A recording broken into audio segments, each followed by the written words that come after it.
Phutbol nakaslem jong Nongsan Hima. Ka New Trap Youth Development Council Hydc kada yo ban Pynlong hi Jingïalehkai Sports Hashnong Nongrongdu ke badan hathan Shalang West Khasi Hills.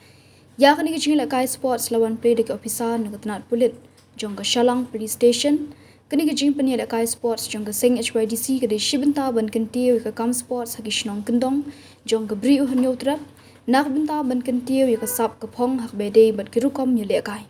Kini Jingïalehkai Sports sa kajing shisha ladai banle hapo shnong soring kham East Khasi Hills District hendai na kidaw ki bamlakya larano eka shapo shnong Nongrongdu jong ka West Khasi Hills District ka Jingïalehkai ka ski ka dek betanat bha hak ba kinong shibenta kilawan na kishnong bamarjan ki club ki bawan Jingïalehkai ka ski ki don hadu khat khandai tali hak final ka be khun hapdeng ka Shalang FC ban ka Nongrongdu FC ka nongjopat ka dek ka Nongrongdu FC.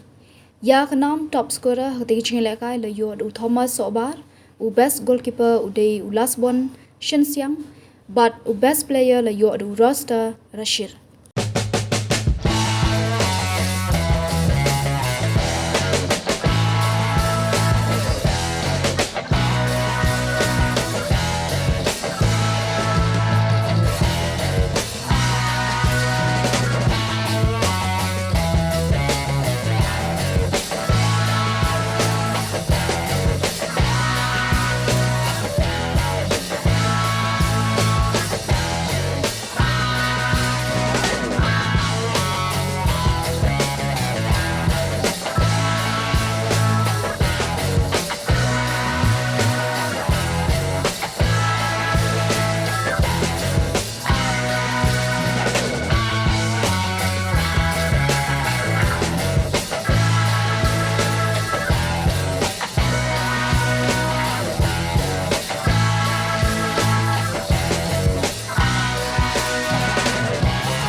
Kumudkot jong ke Hydc na ke central body.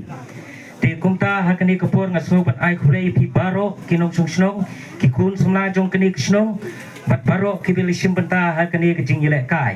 Oi ke Jingïalehkai kindon ki barem bat ki bajop.